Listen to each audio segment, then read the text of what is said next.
Mwiriwe neza, turabashuje mu izina rya Yesu, mugubwe neza, Imana y'amahoro ikomeze ibiyereke, Imana y'amahoro ikomeze ibiteho, Imana y'amahoro ikomeze ibumvire, ibahe icyo imitima yanyu yifuza. Turacyari kumwe muri gahunda yo gusenga, ku munsi twakomeje kwinginga Imana dusengera abakobwa bacu n'abahungu bacu ngo Imana ibashyigikire mu rugendo rwabo, Imana ibajye imbere, Imana ibamurikire kandi Imana ibashyigikire mu gihe gikwiriye ibubakire ingo z'imigisha. Ni ukuri twahoze tuvugana ndababwira ngo nta byo kuvuga ngo turebe ku myaka, reka da! Abahungu n'abakobwa bacu ku myaka iyo ari yose baba bafite, tubereke Imana, tubaragije Imana, tubamurikiye Imana, Imana ibe ari yo ibajya imbere muri gahunda z'ubuzima bwabo bwose. Rero reka nongere twibukiranye amagambo twasomye mu minsi yashize yo mu Itangiriro ibice 2 umurongo wa 18, haravuga ngo kandi Uwiteka Imana iravuga iti si byiza ko uyu muntu aba wenyine, reka muremere umufasha umukwiriye. Nifuje ngo aya magambo nongere nyavugeho gato kugira ngo dusengane neza ku byifuzo dufite cy'uyu munsi, nshaka kongera kubabwira ngo turi mu bihe bikomeye, turi mu bihe bikomeye, turi mu bihe bikakaye, turi mu bihe isi ifite ibyo itubwira, iterambere rifite ibyo bitubwira, intekerezo zacu zifite ibyo bitubwira, ariko ugasanga akenshi bihabanye n'icyo ijambo ry'Imana rivuga. Ni ibintu twese twemeranywaho, dufite ibintu bitubwira byinshi, dufite amajwi menshi twumva, ugasanga yanaducanganyikishije, yanadutwaye umwanya ntitubashe kubonera umwanya kumva ijwi ry'Imana. Rero niyo mpamvu iyo tugira ubuntu bwo gusenga, umuntu yakagombye kuvuga ngo reka koko ntege amatwi numve icyo Imana ivuga. Rero ijambo ry'Imana riravuga ngo Uwiteka we wenyine kuri wa mugambi we mwiza, yagambiriye nta muntu agishije inama, akavuga ngo umuntu ntakwiriye kuba wenyine, si byiza rwose habe namba ko uyu umuntu aba wenyine, yigambira kumuremera umufasha. Rero mfatira ijambo navuze ngo mwibuke ukuntu muri ino minsi usanga hari ukuntu abantu bafite ibintu bagize byiza, umuntu akavuga ati njyewe nta na gahunda rwose yo gushaka nzagira, njyewe nzishakashakira ubutunzi, nibesheho, nitunge, nigerere kuri ibi n'ibi, njyewe nta mpamvu, cyangwa se nzashaka uyu ninashaka uriya nashaka, ugasanga hari ibintu abantu bibwiye banimitse rwose banatagatifuje biri aho ngaho. Rero nkashaka kubakangura bajene, rubyiruko, bakobwa, basore, mukuze mufite ibintu mwibwira, murebe n'ibintu mwibwira bifitanye relation n'ibyo Imana yibwira. Niba Imana ivuga ngo si byiza kuba wenyine, ni wowe n'iki kikumara ubwoba ukavuga ngo urumva ari byiza ko uziberaho gutyo gusa? Ni ikintu abantu nyamara nimushaka mureke dusubize amaso inyuma, abantu barebe, abantu benshi muraganira rwose ukumva umugabo avuga ati yego ku Mana yanjye nta mpamvu yo gushaka, ninkenera umugore nzajya kumushaka wenda ku bundi buryo, ariko nta mpamvu yo kwitera stress nshaka. Ukumva n'abakobwa rwose barabyemeje ati reka nta mpamvu yo gushaka, ati ubu ibintu bigezweho ni uko umuntu yiyubakira inzu, akigurira imodoka, akiberaho, akitunga, yanashaka akibyarira umwana umwe akamwirerera cyangwa akabyara bangahe, ugasanga hari ibintu abantu rwose bagize byiza kandi barabyigana, naho umwe akabyigana undi akabyigana undi bakabitagatifuza. Ariko ndagira ngo hejuru y'iri jambo dusomye, niba Imana ivuga ngo si byiza ko umuntu aba wenyine, wowe ukura he kwemeza ko ari byiza kubaho wowe gusa? Ubikura he kwemeza ko ari byiza kubaho udafite gahunda yo kuzashaka uwo mubana? Ni iki cyakumaza ubwoba? Ugahabanya n'icyo Imana ivuga? Ni ukuri turi mu bihe dukwiriye kwishyiramo imbaraga, tukegera Imana tukumva icyo Imana ivuga. Ndababwiza ukuri, nitumva icyo Imana ivuga tuzapfapfana, nitutumva icyo Imana ivuga tuzayoba, nitutumva icyo Imana ivuga tuzapfa rubi, nitutumva icyo Imana ivuga tuzatagangara, nitutumva icyo Imana ivuga bizatugora. Si byiza rero basore, si byiza bakobwa ko mubaho mwenyine. Imana nitugirire neza. Buriya ibintu byose biremwa mu bitekerezo. Ibintu byose biremwa mbere bikazasohora nyuma. Uyu munsi turi gusenga. Ntabwo ari byiza kuba wenyine, ntabwo ari byiza ko mubaho wenyine. Ahubwo Uwiteka atugirire ibambe, Uwiteka atugirire neza, Uwiteka abe mu ruhande rwa buri umwe umwe, hanyuma amushyireho inzira. Hari n'amagambo yandi twasomye mu bice itangira ibice 24, umurongo wa 67. Reka mpabasomere mwumve uko havuga. Haravuga ngo Isaka azana Rebeka mu ihema rya nyina Sara, aramurongora aba umugore we, aramukundwakaza. Isaka ashira umubabaro wa nyina yapfushije. Imana nitugirire neza. Izi nkuru ndabinginze umuntu uzabona umwanya azazisome. Ibice 24 uhere ku murongo w'imbere uze ugeze kuri uwo w'inyuma. Aburahamu ngo ageze mu gihe cyo gusaza yinginga umugaragu we, aramubwira ati mbabarira, ugende undambagirize ushakishirize umugore w'umuhungu wanjye Isaka. Imana nitugirire neza. Hanyuma ngo Isaka umugaragu, Aburahamu amuha kondisiyo, aramubwira ati sinshaka rwose kuzarambagiza ngo mushake muri aba banyamahanga dutuyemo, uzagenda iwacu aho dukomoka uharambagize umugeni, hanyuma umushingirire umuhungu wanjye. Imana nitugirire neza. Ni amagambo, ni inkuru ziryoshye. Hanyuma ngo baranasezerana bagirana n'indahiro, aravuga ati rwose sinzaguhemukira, ntabwo nzamushaka aho udashaka, nzabikora nk'uko bisabye. Umugaragu arahaguruka ngo ajya kurambagiza iyo iwabo kwa Aburahamu, aho akomoka. Yari afite amakuru yaho, yari afite uko azi abantu baho bateye, yari afite uko azi abantu baho babana, yari afite amakuru. Ngo ajya kurambagiza, aravuga ati jyewe ndambagizayo. Umugaragu arahaguruka ajyayo, iyo ngiyo ngo kwa ba Labani. Imana nitugirire neza. Umugaragu, ikintu ushaka kuvuga, umugaragu ngo agiye kugenda, ngo arangije ngo asaba Imana avuga ngo Uwiteka, icyampa urugendo rwanjye ukaruhira, icyampa ihirwe mu rugendo rwanjye, ukazagendana nanjye muri iyi gahunda ngiye kurambagiza umuhungu wa databuja. Aha hantu nahasomye numva ndanezerewe, ndavuga reka mbabwire, ni ukuri mwaretse gahunda z'ubuzima bwacu zose tukazishyiramo Imana. Mwambabariye gahunda z'urugo rwawe ukazishyiramo Imana. Mwambabariye gahunda za bizinesi zawe ukazishyiramo Imana. Mwambabariye gahunda z'ibintu byose umuntu atekereza z'imishinga tukazishyiramo Imana. Uzi ko uyu mugaragu yasenze ngo Mana mbabarira uzagendane nanjye. Ibaze. None biratangaje ubu ngubu. Hehe se ukuntu mubona abantu abasore barambagiza cyangwa abakobwa barambagizwa? Reka. Niba bisigaye bimeze nk'udutombora. Ni ukwandika udupapuro ugatora, watora rimwe ikaba ariyo, cyangwa watora gatatu ikaba ariyo. Kubera ukuntu gusenga cyangwa iki Satani agenda abinamura mu bantu, nta muntu ukibuka kuvuga ngo reka uru rugendo nduragize Imana. Nta muntu ugifata umwanya ngo avuge ngo reka bizinesi yanjye nyiragize Imana. Reka twaracanganyikiwe, ni ugukubita imibare, byakanga kuvamo ejo ugakubita iyindi, byakanga kuvamo ejo bundi ugakubita iyindi. Ni ibintu nk'ibyo turimo biducanganyikisha, tukaba ducanganyikiwe, tukaba dusinziriye. Kubera iki? Twabuze gufata umwanya ngo bizinesi zacu, ingendo zacu tubanze tuziragize Imana. Bangahe bibuka kubyuka bavuga ngo Mana ugendane nanjye uyu munsi? Bangahe bajya muri proje y'ubukwe cyangwa no kurambagiza ngo uvuge ngo Mana ugendane nanjye mu rugendo? Bangahe se bibuka kubwira Imana ngo ubane nanjye muri ibi bintu ndi gutekereza? Biragoye.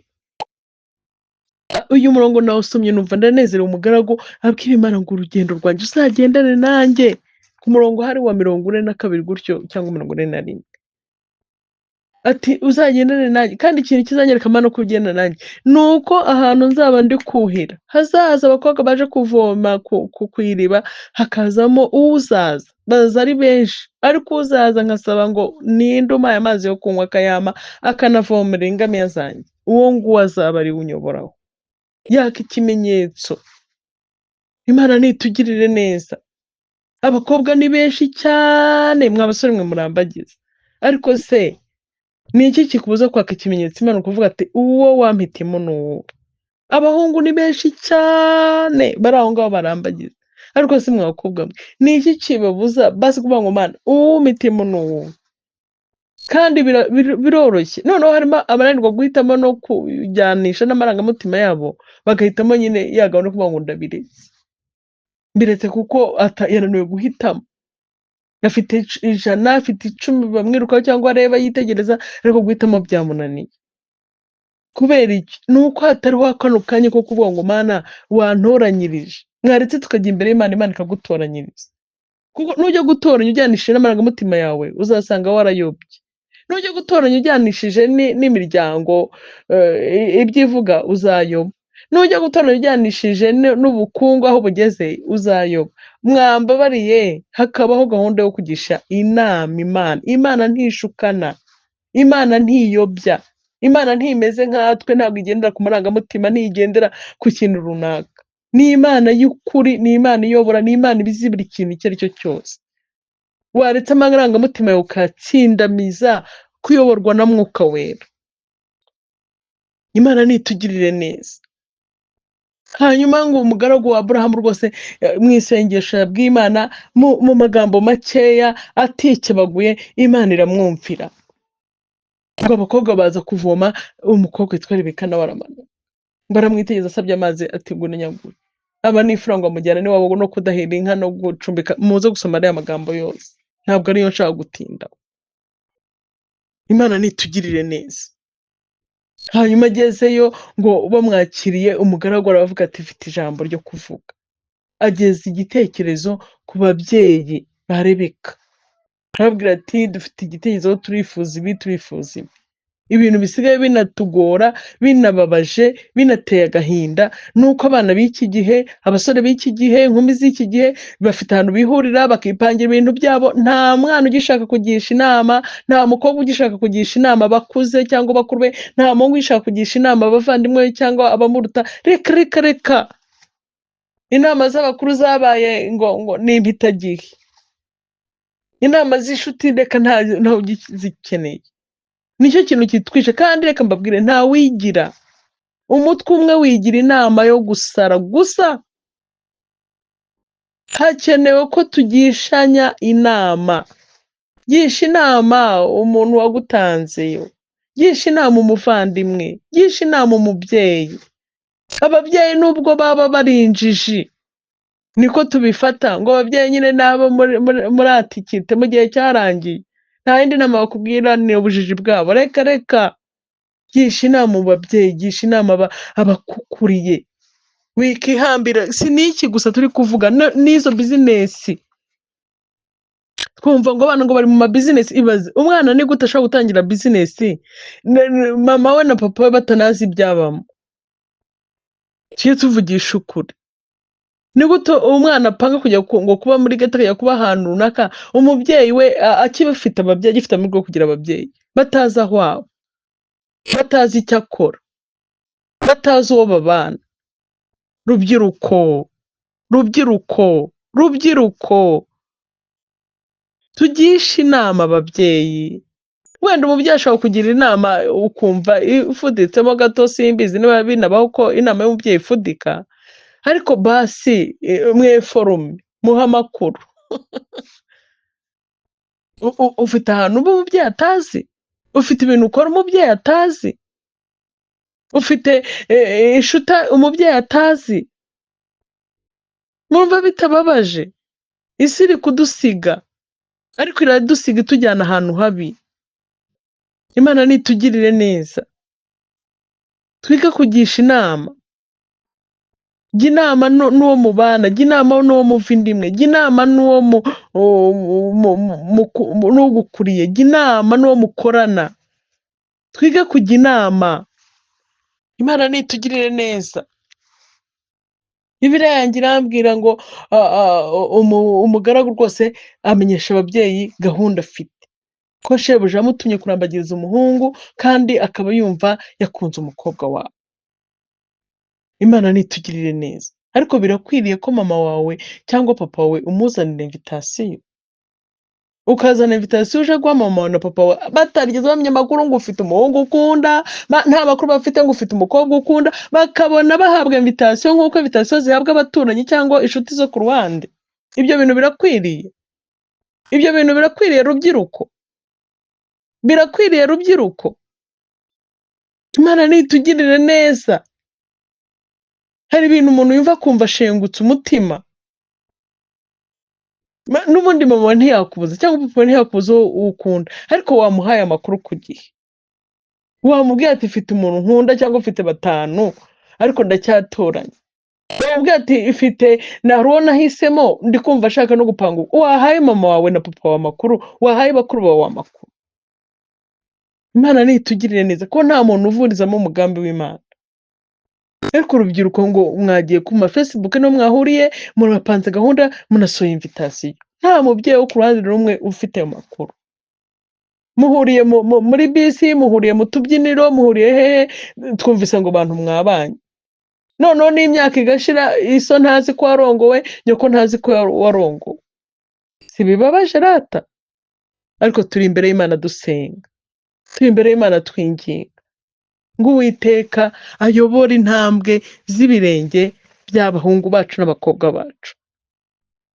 Imana nitugirire neza.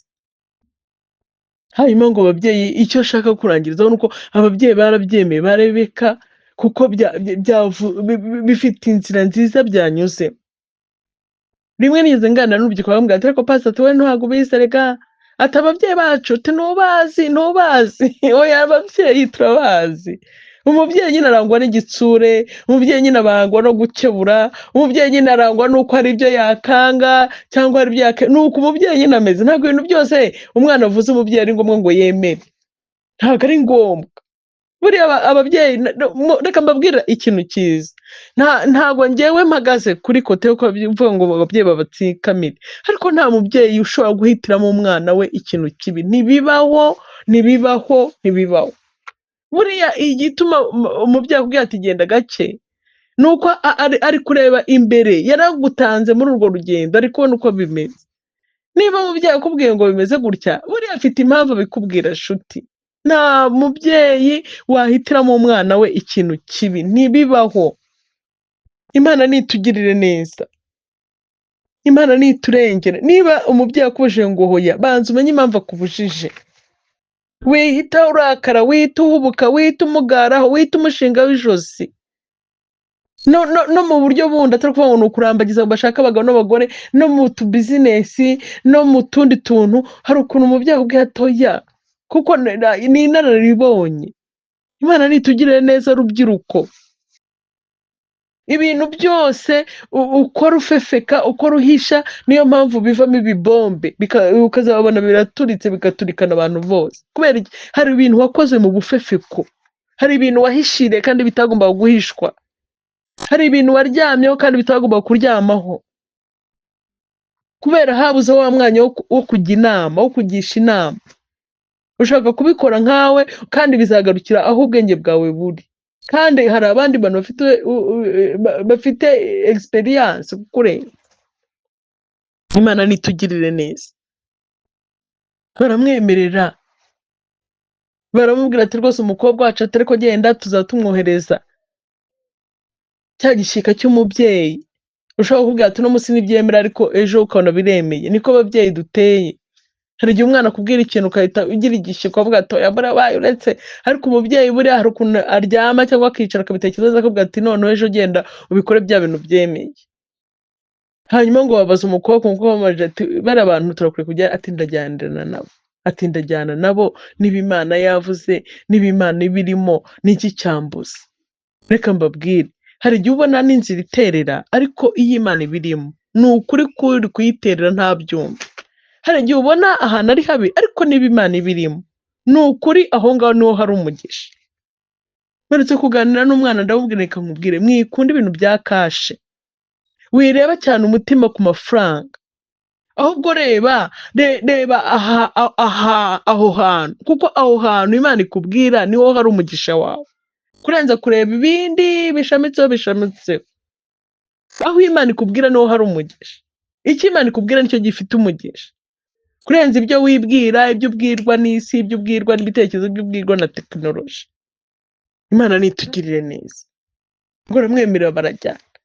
Bari mu nzira, Isaka mwibuka ko umugaragu wa Aburahamu ari we wari waje kurambagiza. Isaka nawe yari yasigaye mu rugo, ariko ngo aza guhaguruka navuga ati reka mpaguruke gende. Imana nitugirire neza. Nubwo twinginga ngo turi gusaba Mwuka Wera tureberere, Mwuka Wera tubwire, ese pastor Imana izambwira gute ko ntiyanumva uko Imana ivuga? Ese pastor ko nashoboye ayo masengesho yo gusenga bizagenda gute? Umwuka Wera urumuha umwanya ukamuharira akakurambagiriza akanakureberera, ariko nawe ugashyiraho urwawe ruhari. Muhaguruke mu bunebwe, muhaguruke mu ntekerezo z'amafuti mwibwira, muhaguruke mu bintu mwishukamo, ni ukuri mutera akarenge, ni uko Isaka byagenze. Ntabwo yadamane ngo avuga ati umugaragu azagenda ndebera nzanire, nawe ngo yarahagurutse ava mu rugo n'abashorera inkame yaraza.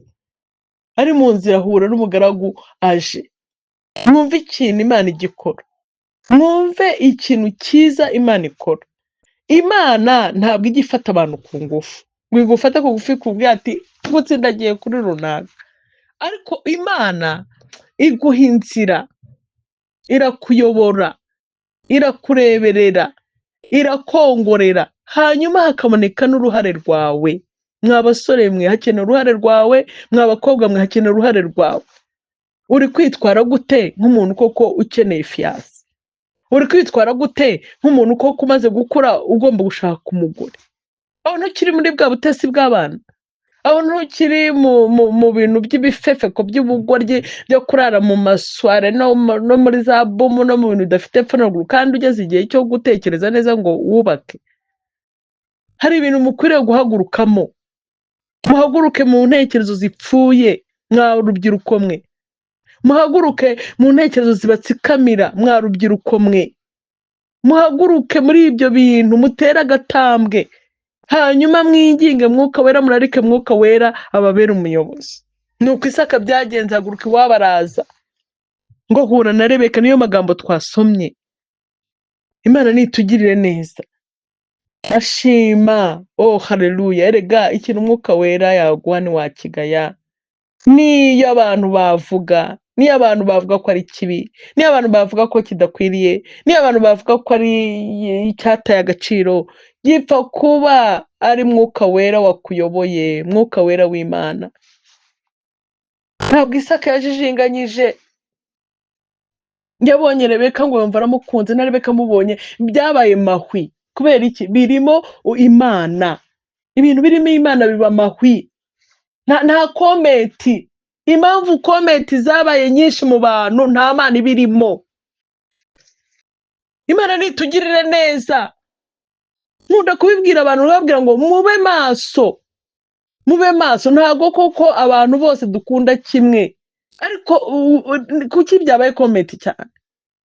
Kuki umwana bifiteho ijambo, kuki umukuru bifiteho ijambo, kuki uwiza bifiteho ijambo, kuki utariza bifiteho ijambo? Kubera iki? Ibyo bintu ujye ugira amacenga, ujye ugira amacenga ku kintu cyose cyagize amakometi arenze ubwenge. N'ubundi ntabwo abantu twese twakunda, harimo abagukunda n'abakwanga, ariko kubera iki la majorite bakwanga? Kuki la majorite ariwe bavuga? Nuko ari ubwo ntushobotse, jya wiga igisubizo. Kubera iki ari njye? Pourquoi moi? Ujye ubireba. Kubera iki abantu bose bagufiteho ijambo? Kubera iki abantu bose bakugaye? Kubera iki buri wese yakubonyeho ikibazo? Wabaye ikibazo ku bantu bose. Ikibazo rero ntabwo ari uko abantu bakwanga, ahubwo ubwo ni wowe. Impamvu komenti zabaye nyinshi, reba birimo Imana cyangwa ni Satani? Rubyiruko, nimwe mvugana namwe, ni mwebwe kuko turi gusengana namwe, turi gusengana namwe. Ujye witondera ikintu cyose umuntu wese agira gushidikanya. Ndongera mbisubiremo, ntabwo abantu twese tuzemeza ikintu, ntabwo abantu twese tuzagukunda. Hazaboneka n'abakugaya, hazaboneka n'abakuvuga nabi, ariko la majorite ni abahe? Abenshi ni abahe? Ni abakuvuga nabi cyangwa abakuvuga neza? shyira ku munzani umenye ngo mpagaze mu murongo nkwiriye guhagararamo cyangwa natannye. Imana nitugirire neza, Imana niturengere. Ukuri kuraryana ariko niko gukiza. Koko ni njye mwiza, koko ni njye mubi, kubera iki bose ikibazo ni nta muntu mumarana kabiri. Ikibazo ni abo bantu cyangwa ni wowe. Noneho rero Satani akuntu yanatubeshye n'abantu bakatubeshya ngo urumva ngo impamvu business yawe ihora ipfana uburozi buhe ko Bibiliya yanjye imbwira ngo tuzafata ibyo baturogesheje, tuzafata ibitwica ntacyo bizadutwara, tuzabihagarara hejuru. Ahubwo ikibazo ni uko twagiye nta Mana turi kumwe nayo. Ikibazo ni uko twagiye muri izo business nta Mana irimo, tukazijyanamo amanyanga. Wogira ngo se ubundi Imana se kuhaba ni gute? Ati urumva pastor ntabwo ubundi se nzabaza ajye gusenga akanyarira kugira ngo ntangire. Reka ahubwo business yijyanemo gukiranuka. Ese pastor nzasenga mbese ngahe kugira ngo Imana izanyere ku mugore tuzabana? Ntabwo wabishobora kuko so umuhamagaro wawe, ahubwo bijyanemo gukiranuka. Nose urajya guteretana ubwirasi n'ubwishongozi n'ubwiyemezi bw'ibyo udafite, bw'ibyo utari we. Ntabwo aho nta Mana ibihari. Imana igendana n'ukuri, ntabwo Imana ikorera mu binyoma. Imana nitugirire neza. Kugera n'Imana ni iki? Ni uko ugendera gukiranuka muri wowe.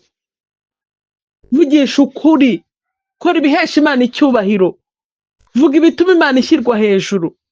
Imana nitugirire neza. Ariko urateretana ubwirasi, ubwishongozi, ubusambo, ubwesikoro, aho nta Mana ihari. Ni kwa Shitani gusa, ni mu ndiriki. Imana nitugirire neza. Uracuruzanya ubwesikoro n'amanyanga, aho ni kwa Shitani. Uresikoro abakiriya, aho ni kwa Shitani. Tugire ukuri mu byo dukora, tugire ukuri mu kazi kacu, twubahisha Imana nayo izatwubahisha. Imana nitugirire neza, Imana niturengere. Akazi kose waba ukora, duhereye kuko twita ngo tukarisuzuguza, mwavuga ngo ako mu rugo ngo akahera. Ngenzi ko nta kazi Imana itaguheramo umugisha, ndabizi neza, mbihagazeho neza. Akazi kose Imana ikaguheramo umugisha, ahubwo ukitwayemo ukubahishamo Imana, ukagenderamo n'Imana yawe. Ati pastor urumva nyine njya kubaka cyangwa njya kurambagiza n'abakobwa nabanje gusenga Imana n'abantu zorambwira ngo niwe wanjye, ariko bigeze ku munota wa nyuma aranga. Niba barakubwiye niwe wawe, wabikomejeranyijemo Imana. Imana nitugirire neza. Erega Imana ni nyakuri kandi Imana ireba hiherereye. Cyangwa wagiye kumubeshya ibyo ufite n'ibyo udafite. Kera aho twaje duhura n'ibyago ngo abantu bakabeshya ko batanagirira ababyeyi kubera wenda umubyeyi akennye ari mu cyaro, cyangwa se yahuye n'ibibazo afunze, ugasanga abana birwa babeshya, abasore birwa babeshya, inkumi zirwa zibeshya. Ariko Imana irashoboye. Tujyanemo Imana mu byo tujyamo. Birangira ambwira ngo arangije agubwa neza, barahura Sara na Rebeka, na Isaka na Rebeka bararongorana, barashakana, barakundwakazanya. Nandi twize mu minsi yashize tureba ingo zacu, barakundwakazanya. Ubwo birangije Isaka yibagirwa umubabaro wa nyina yapfushije, yarapfushije mama we Sara, ariko azanye umugore amwibagiza umubabaro. Reka mbabwire, hari ibintu muvuga ngo ntuzashaka, ariko menya ngo uwo muntu Imana yagambiriye ko mugomba kubana, uwo muntu Imana yavuze ngo si byiza ko uzaba wenyine hari undi muntu mugomba kubana, uwo muntu ni uwo kuza kugira ikintu akora mu buzima bwawe. Niba wagira ngo sinzashaka, menya ngo hari iki utazageraho kuko utashatse nyine. Hari ugomba kugira ikintu akora. Rebeka ngo yomoye umubabaro wa Isaka. Wowe wenda sinzi umubabaro azomoro. Isaka yari afite ibyago ko yapfushije nyina, n'uwo mubabaro yari afite. Ariko wowe hari undi mubabaro wenda azagukiza. Hakeneye undi muntu mu buzima bwawe, hakeneye undi muntu mu buzima bwawe kugira ngo business igende neza, hakeneye undi muntu mu buzima bwawe kugira ngo utekereze neza, hakeneye undi muntu mu buzima bwawe kugira ngo uruhuke agahinda cyangwa imvune z'imyaka n'imyaniko. Hakeneye undi muntu mu buzima bwawe. ndagira ngo ntangarize Satani ko hakenewe undi muntu mu buzima bwawe. Ibyo gushyira agakato ngo byararangiye, ibyo gushyira agakato ngo wowe, ndagira ngo ntangaze ngo hakenewe undi muntu mu buzima bwawe wo kumara umubabaro, wo kumara imvune, wo kukuvura agahinda, wo kukuvura ibibazo. Hakenewe undi muntu mu buzima bwawe. Imana nitugirire neza. Niryo jambo Imana twahawe, nicyo Mwuka Wera yatuyobewe. Hakenewe undi muntu mu buzima bwawe. Imana nitugirire neza. Ntabwo barabeshya, ntabwo abagabo ari abo gutesha umutwe, ntabwo abagore ari abo gutera stress. Ayo ni amagambo Satani yubatse mu bantu kugira ngo atubuze umugambi w'Imana ku buzima bwacu. Uyu mugore arakenewe mu buzima bwawe, uyu mugabo arakenewe mu buzima bwawe. Ndananiza imbaraga zose rero zaba ziri inyuma yawe zifite andi makuru zikubwira. Fite amakuru y'ijuru nkubwira ngo hakenewe undi muntu mu buzima bwawe, hakenewe undi muntu mu buzima bw'abana bacu, abakobwa n'abahungu, mu izina rya Yesu. Imana iduhana umugisha. Ijambo ry'Imana ni ukuri, ijambo ry'Imana ni miruwari. Mwuka Wera ndabizi arahari kugira ngo akongore ibirenze igihe n'ibyo ndi kumva. Ariko turi mu mwanya wo gusenga, kandi twasenze kuva ejo dusenga n'ubu tugisenga.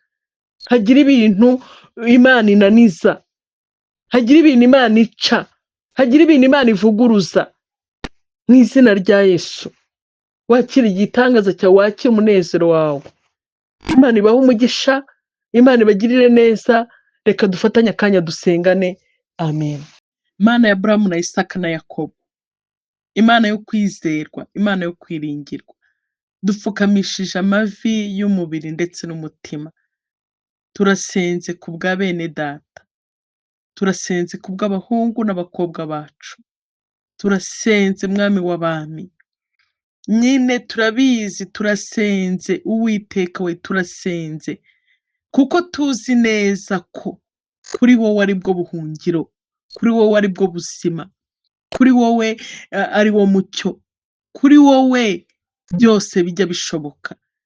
Turasenze ngo utubere umujyanama mwiza, utubere umurambagiriza mwiza, uturambagirize mu izina rya Yesu. Aba basore ubakure muri aka gahuge, ubakure muri aka kazitiro mu izina rya Yesu Kristo. Uru rubyiruko Mwami uruterure aho ibihe byabicaje, ubakure aho tekinoloji yabazirikiye, ubakuraho ibyiyumviro byabo byabatabye mu izina rya Yesu Kristo. Ahubwo ubabere umucyo, ubamurikire, ubabere itabaza mu izina rya Yesu Kristo. Ubagende imbere Mwami, ubakore ku maso barebe, ubakore mu ntekerezo batekereze bishya kandi bikubahisha mu izina rya Yesu. Uba Imana yabo.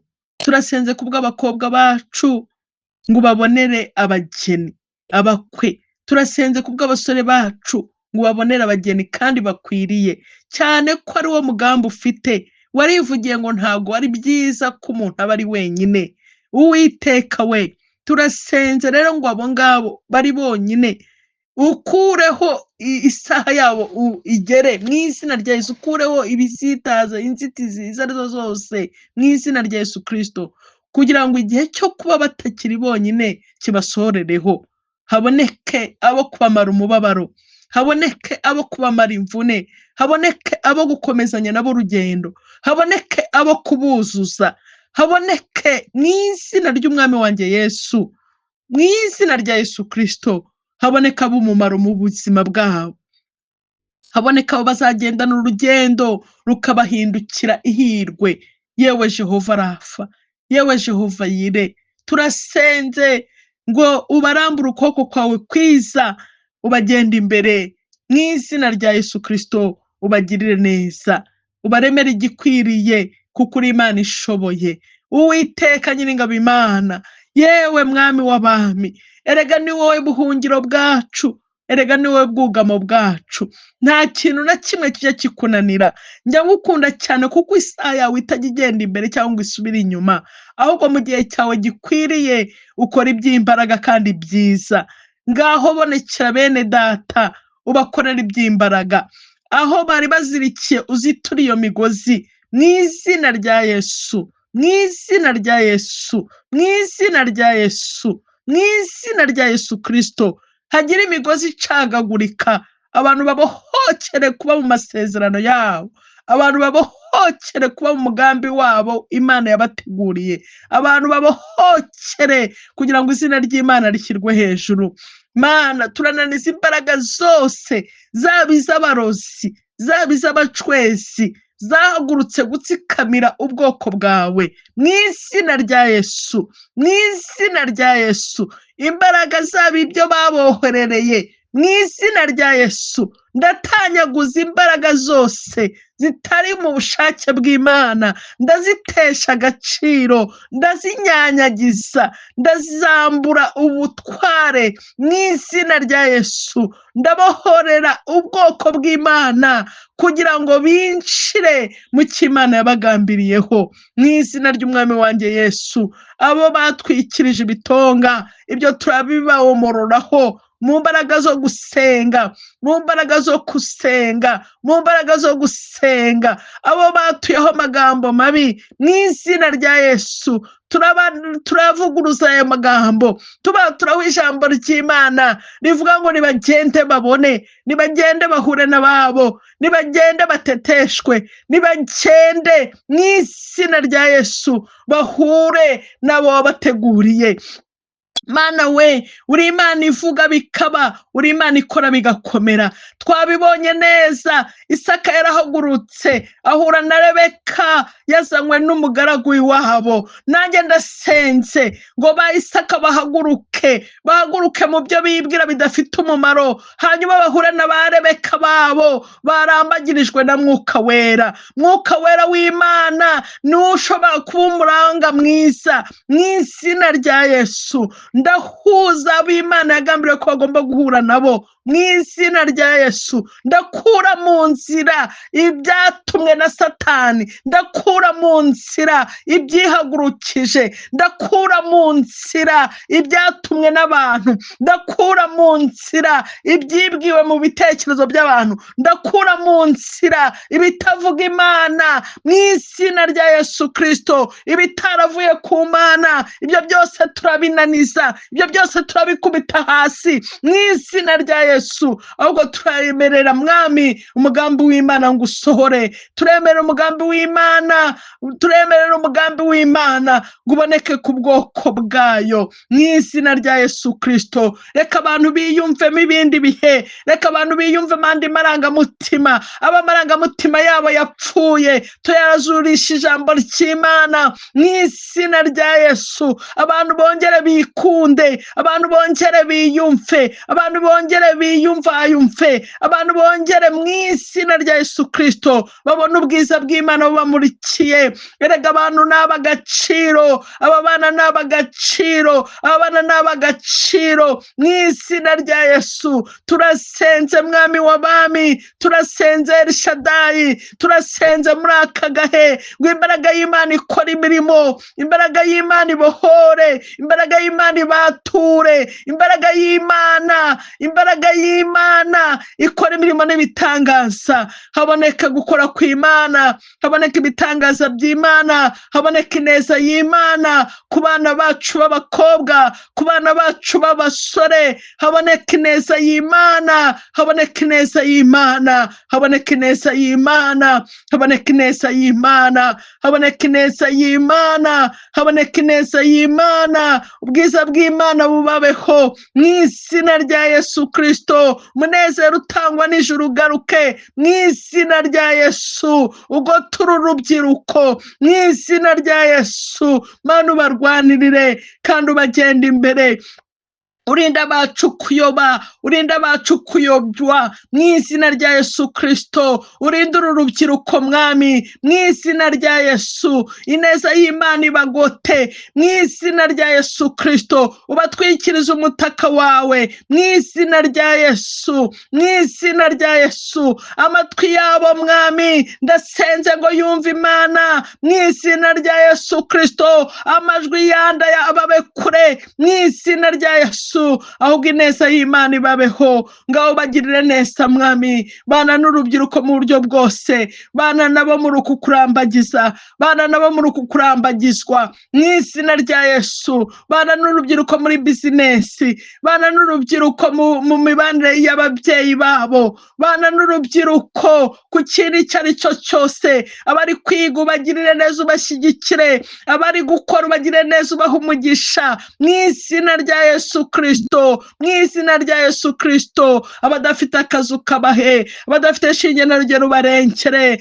wibuke urubyiruko ubagirire neza, ubarinde ibiyobyabwenge n'ibisa nabyo, ubarinde gushukwa na Satani, ubarinde gukururwa n'isi, ahubwo ubahe umutima utuje, ubahe umutima utuje, imitima yabo isubire mu gitereko mu izina rya Yesu Kristo, ibiteye ubwoba bibarwanyirize, ubereke ko ubuzima bushoboka iyo babubanjemo Imana, ubereke ko byose bishoboka kuko nta kijya kikunanira, komeze kubagirira neza. Mana mbasabiye umugisha, Mana mbasabiye umugisha, abakuze ndetse n'abatoya n'abato cyane, abo bose ukomeze kubagirira neza, abo bose ukomeze kubitaho, abo bose ukomeze kubarengera, ndetse muri iki gihe ube bugufi bwabo mu izina rya Yesu Kristo, mu izina rya Yesu Kristo, babona Imana, Umwana n'Umwuka Wera. Oh haleluya, urakoze ukora ibirenzeho kandi ukora iby'imbaraga bizatuma bagushima mu izina rya Yesu Kristo, amen.